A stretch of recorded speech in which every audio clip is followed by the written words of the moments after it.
them ones with the A, Robert. Okay. Yeah. I said that London's a bit distracting for me, so I was invited to train with Team Usyk. So I've been in Spain. We've been doing some good training out in Spain, and I think he's one of the best in the world. Not I think, he is one of the best in the world. And it's not all down to him, it's also down to his team. Wardley, I think he can. Yeah. And that's what I do think he can. Yeah. I'm not saying he will, but I do think he can. If everything's right, I do think he certainly can. That's interesting. Because I was curious, I was going to put Fabio Wardley into the equation, because the big thing about Fabio, and we'll talk about Fabio Wardley in a bit later on. Has to be Wardley, doesn't it, because he has the belts? Yeah, absolutely. And the problem you've got there... Anthony Joshua has been training alongside Oleksandr Usyk as he prepares for his upcoming clash with Jake Paul. For Joshua, this is more than just sharpening his skills, it's about immersing himself in a championship environment. He deeply respects Usyk, viewing him as one of the most accomplished and intelligent fighters of the era. Training next to someone with Usyk's resume forces Joshua to elevate his own discipline, focus, and pace. Being surrounded by elite-level preparation naturally pushes him to refine every aspect of his game, ensuring he enters the Jake Paul fight sharper, stronger, and mentally locked in. Insight to how someone who's achieved so much has been phenomenal, man. It's been a... Inside Usyk's camp, Joshua is exposed to a wide range of advanced techniques designed to improve both his offense and defense. Observers note that Joshua constantly works on subtle details, improving footwork, experimenting with timing, sharpening combinations, and adjusting his defensive reactions. His training is deliberately methodical, but flexible enough to adapt to different sparring partners and simulated fight scenarios. Each session grows more important as fight night approaches. Joshua's strategic repetition builds physical strength, stamina, and laser-focused concentration. His willingness to evolve his style shows that he understands boxing is a sport where continual innovation is the only path to long-term dominance. Simon, I think he's at that stage of his career where he's trying to rediscover a little bit of that confidence. He's got to Oleksandr Usyk, where we're hearing reports he's out there training with Usyk and the team, trying to pick up something, trying to rediscover something. That's very strange, Paul. It is, but it's not unheard of. I've heard of a lot of fighters doing that. You see fighters, obviously, it's the old Rocky movies years ago, but you see a fighter losing to someone, all of a sudden they go in the camp and they start training and doing little bits together and become friends or whatever else. I think it'll do Joshua no harm travelling, but as you say, he's a little bit long in the tooth and he's a bit on the back nine rather than the front nine, where that experience would really come into play. But I'm just looking at his record here. He obviously, after the Usyk fight, he'd come back and he had 3 fights, and then the Ngannou demolition job. Well, yeah, Jermaine Franklin, he had Robert Helene, he had Otto Wallin, and he smashed Ngannou, which everyone went hallelujah for, right? Yeah, but he's obviously not in like the boxrec rankings to see where he is. But the Dubois fight is a fight where, what you've just said then, Spencer, like, match him right. I felt he was matched right with Dubois. That's just my opinion. Obviously, I was wrong on that, and I was proved wrong, but I felt like Joshua would have and should have came through that, but he obviously didn't. So therefore, it's back to the drawing board, and where do you go from there? What do you do from there? Does he keep the same team around, and does he go and find someone new and try and adapt and add to his repertoire already? And this move at Usyk, I don't know what it'll be, but if he's fighting before Christmas, then he needs to get in shape quick, because there's only 8 weeks to go, let's say. Well, my understanding, he's in camp, he's in shape, and just looking to getting out and get back to winning ways, is my understanding. That's why they're talking about 8-rounders. Yeah. He wants to sort of go under the radar a little bit, and it's difficult for someone like Anthony Joshua because he's such a commercial commodity. He's always been in shape all the time, hasn't he? He always will be in shape. He's never, ever not been... But it's not about his physical shape, is it? No one's ever questioned his physical state.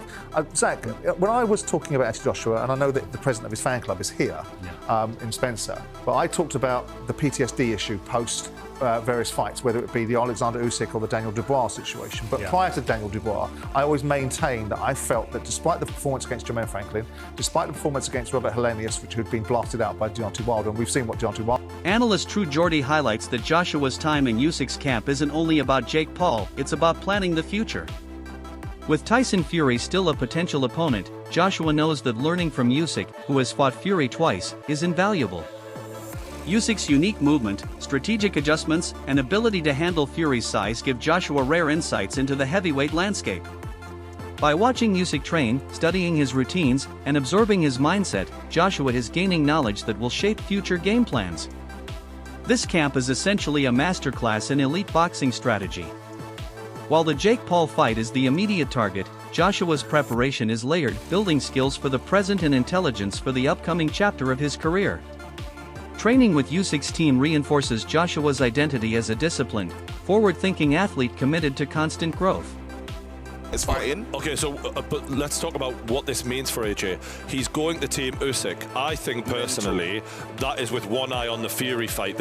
He's like, you clocked Fury. You completely understand everything about him. You fought him twice. You know every weakness, and I need to learn as much as I can from you in a short space of time. It's obviously not for a fucking Jake Paul fight. Yeah. I think it's more about the Fury fight than it is about Ben Davison having people like Wardley. I think that's actually the real reason. However, I wouldn't mind seeing Anthony Joshua versus Wardley if AJ can get his mind right. I believe that's in Feb. I believe that will be the next, because it makes the most sense. When you're trying to matchmake, I know Frank Warren does not want to put his fighters in together. It makes sense. And the money, we can go straight back to Wembley, and then actually, let's imagine that AJ does beat Fabio. Now we're talking about Fury versus AJ for a belt again. Yeah. It's perfect. So, and this is, I honestly feel this is the road that we're taking. We're all roads lead to Can I ask you though, do you think they're going to let Fabio in there with AJ before they get the biggest fight possible? Like, they've already fucked up AJ Fury enough times. Well,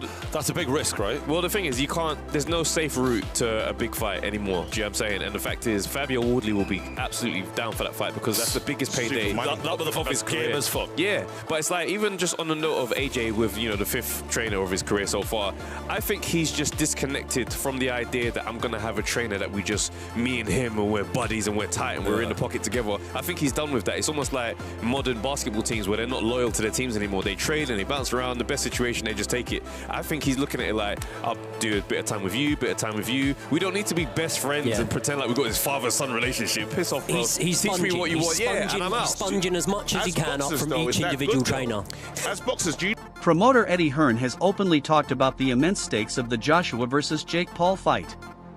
He explains that if Joshua were to lose, retirement would become a serious discussion, not because Joshua has declined, but because losing to a crossover fighter would be career damaging.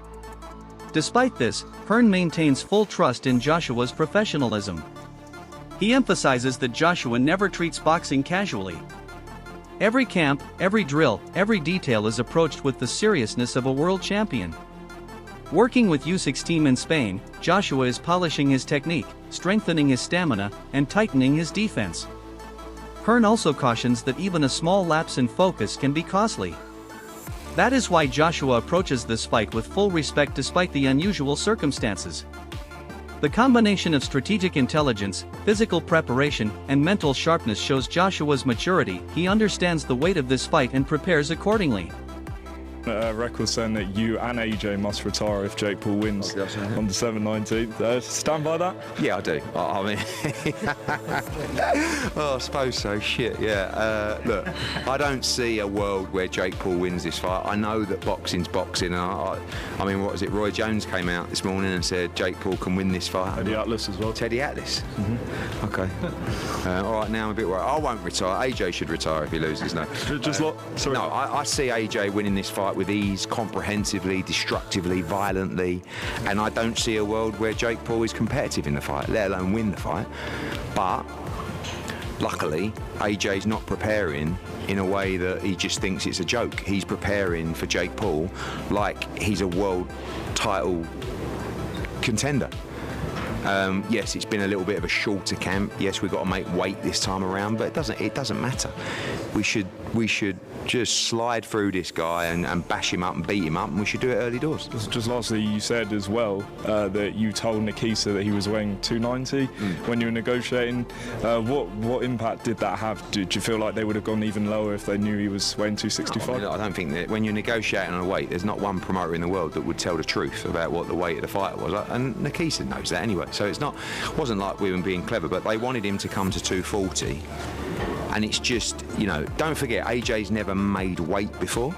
So all of a sudden, he's tried. He'd been in camp for, 2 or 3 weeks, and he's probably sitting at, 260, 265, and it's like you got. Former UFC champion Michael Bisping has emphasized the massive physical difference between Joshua and Jake Paul. He states bluntly that Jake has never and will never feel the kind of power Joshua generates. Bisping refers to Joshua's past performances, especially against huge, powerful fighters like Francis Ngannou. If someone of Ngannou's size and combat experience couldn't handle Joshua's punches, Bisping questions how Jake Paul could possibly survive them. Joshua's mix of brute force, technical precision, and championship-level composure presents a challenge far beyond anything in Jake's experience. According to Bisping, Jake is stepping into a world he is not physically equipped for. Champion of the world has a good go against Tyson Fury, but goes up against Anthony Joshua and gets flatlined. Every single punch that was thrown was landed, and every punch that landed put Francis Ngannou down, okay? So to stand there and think that Jake Paul, who's much, much smaller, who has way less experience, that doesn't weigh anything near him, is going to have a chance, and not to mention the technical abilities. Let's just talk about that. Not to mention the technical abilities or experience. We're talking about an Olympic gold medalist, remember, from back in the day, who's then gone on to become a true British boxing icon, or a worldwide boxing icon, let's be honest, right? There's no way that he loses to Jake Paul, unless it's an exhibition match. Now, Eddie Hearn, Anthony Joshua's promoter, came out and said, we are not interested in an exhibition match. We only want a professional rules fight. And how would it work? Would it be an exhibition? No exhibition. So we're not interested in exhibition. It's a real fight. It's a cruiserweight moving up to heavyweight. We were going to have an 8-round fight this year on an undercard somewhere, very obscure. We didn't expect that to be against Jake Paul, but it just so happens that if it is, it's for 50 times more money. Well, that's just crazy straight away. Eddie Hearn is chatting some there, because this shouldn't be a sanctioned bout. Sanctioning Jake Paul versus Anthony Joshua is almost as bad as sanctioning Gervonta Davis versus Jake Paul. And remember, the commissions weren't going to do that, and then eventually they had to pull the plug. I did a video on this. Apparently, some allegedly, I don't know the whole story, some domestic abuse stuff, I don't know. I don't know the details, I don't want to get into it, it's disgusting, whatever it is, but the fight's not going ahead. But apparently the commissions were very, very hesitant to license it anyway, right? Because of the weight discrepancy, because that's what Jake Paul always does. But I will say that Anthony Joshua, that walks around 265, 270 pounds, he's going to have 50 pounds give or take on Jake Paul. I haven't gone away and looked up Jake Paul. If he's fighting Anthony Joshua, he's probably going to come in at about 220 pounds. Maybe he bulks up, maybe gets on a real good strength and conditioning routine and takes in loads of protein and gets the best nutritionist on planet Earth and goes up to 225, right? Maybe he does. Maybe he becomes a proper fat bastard and just gets on the beers and the pies, right? And comes in at 230. Regardless, it's not going to be an athletic 230, and it's still going to be roughly, give or take, a 40-pound weight difference, 30 pounds, 35 pounds, whatever it is. It's a big weight disadvantage. Now, my guess is that this will probably end up being an exhibition matchup. And if it is... Journalist Gareth A. Davies notes how relaxed and composed Joshua appears despite the spectacle surrounding the fight. He acknowledges that many bettors are putting money on the possibility of a shocking upset, mostly out of curiosity or the unpredictable nature of boxing, but Davies himself gives Jake little chance beyond a lucky punch. He says the fight is unusual, unpredictable, and undeniably entertaining, which is why it has captured global attention. But he also points out the business brilliance behind it. Joshua is reportedly earning around $25 million, making the event both a competitive outing and a highly profitable opportunity. Stoked for this fight. He's got to go in there and do a number on Jake Paul and not allow the doubters, the punters, who are all laying money on Jake Paul causing the biggest upset in the history of boxing. Would you give him 1% maybe of throwing a rogue punch? No, exactly. It's very hard to give him any chance of winning the fight, but weird things happen in boxing. I'm fascinated to watch it. It's a freak show, but it's a brilliant marketing ploy to get those two in the ring together. AJ gets 25 million, I hear. That's my understanding. Gets 25 million. It's a very, very good payday for putting one tile on the roof, isn't it? You know. Do you think Jake, for the first time in his boxing career, actually went, "Oh, I'm in for something here"? There was a point when he looked up at AJ, he kind of took a deep breath, raised his head, and I just thought maybe that's the first time he's actually thought, "Fuck, I'm up against it. I'm really up against it. There's no games here." Yeah, he wasn't. I don't think he was acting. Well, when he looked at AJ's chest, the talk is that he was planning to motorboat him, wasn't Yeah, I mean, and he thought... I'm not sure how that would have gone down. AJ was cool, but I'm not sure how that would have gone down. AJ had the game face on at that point, and it says something about... I don't think that Jake Paul was crapping himself. I think it says more about his radar, that he realised he's got a very, very good radar, that it was the wrong thing to do, that it was disrespectful. There's no point playing a game here. That he said, I'm going to knock him out. He said, I'm going to stop him. He said, I'm going to call out Tyson Fury afterwards. I'm going to wreck the Fury-AJ fight next year, and it's going to be me. Analysts Adam Catterall and Nick Pete addressed the official confirmation of the fight, pointing out that despite all the buzz, this is still a professional boxing match, not an exhibition. They also highlighted a surprising detail: Joshua himself admitted he won't be throwing full power into every punch. This decision is a safety precaution to avoid creating a dangerous, potentially life-threatening situation for Jake Paul. Joshua understands his responsibility as an elite heavyweight. His ability to balance control, professionalism, and competitive intensity demonstrates maturity. Even though the matchup is unconventional, Joshua ensures the fight remains serious yet safe. We're being told from those people that this is a fully professional boxing contest. I'd like to see the small print, to be totally honest with you, but that's what we're being told. We're being told that it's going to be 8 3-minute rounds. We're being told that they're going to use 10-ounce gloves, which are far too fucking small for Anthony Joshua to hit you in the face with when you're there. Listen, Jake's a good novice.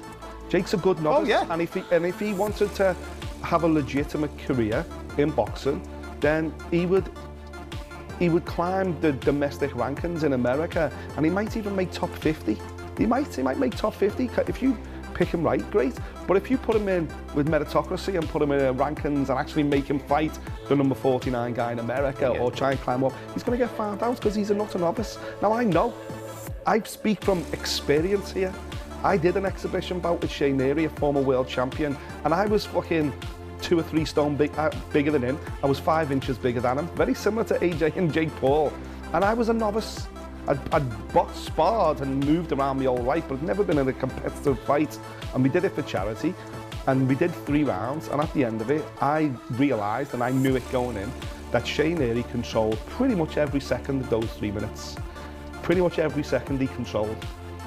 He put the pressure on me in 1 round, he hit me with the body shot in the 2nd round, and he caught everything I threw at him in the 3rd round when he said, go on, try and knock me out. Caught everything. And, you know, in a similar vein, Anthony Joshua controls every... Chael Sonnen offered a critical take, saying the fight lacks a clear hook or compelling storyline. In his view, there's no single element, no rivalry, no competitive parity, no dramatic narrative that makes the fight truly irresistible. His opinion reflects a broader conversation about crossover fights and their role in boxing. Some fans love them for entertainment, others dislike them for overshadowing legitimate rankings. Regardless of Sonnen's viewpoint, the fight's media attention shows that the public remains fascinated, proving how polarizing and influential these matchups have become. Jake Paul and Joshua, there's something missing. Now, no fight has ever drawn in the history of time where you don't have a reasonable belief, no matter how silly you look after the fact, but a reasonable belief going into it that both parties can win. And never in my lifetime has there been a sporting event that is as lopsided as Joshua versus Paul. And I've only made that statement one other time. And it turned out to be one of the most amazing sporting events I've ever seen. It was Francis Ngannou versus Tyson Fury. At that point in my life, I had never seen a sporting event that was as lopsided. So we've got Joshua, we got Paul, we got the right players, got the right network. Frank Smith commented on the financial side and emphasized the sheer scale of the payday Joshua is receiving. He called it crazy money for easy work, pointing out that the offer came unexpectedly and Joshua smartly accepted it. Smith's perspective reveals the business engine of modern boxing. Big names plus mass attention equals enormous revenue. For Joshua, this fight is a blend of competition, opportunity, and smart financial timing. For fans, it's a spectacle. For promoters, it's a win-win business decision. Anthony Joshua, Jake Paul. What was the original plan for Anthony Joshua? I heard he was just mid-fight week going to pop up and be told he's finding it somewhere, or came out of nowhere. Yeah, I mean, and it moved very quickly. But if someone said to you, do you want to go and do your job but a really easy version today for a ton of money, you'd say yes, and that's what he did. You know, he's going to make a load of money to knock out Jake Paul, and fair play to him. Fair play to Jake Paul as well. That wraps up today's breakdown. Stay tuned for more updates, reactions, and detailed analysis as the countdown to fight night continues.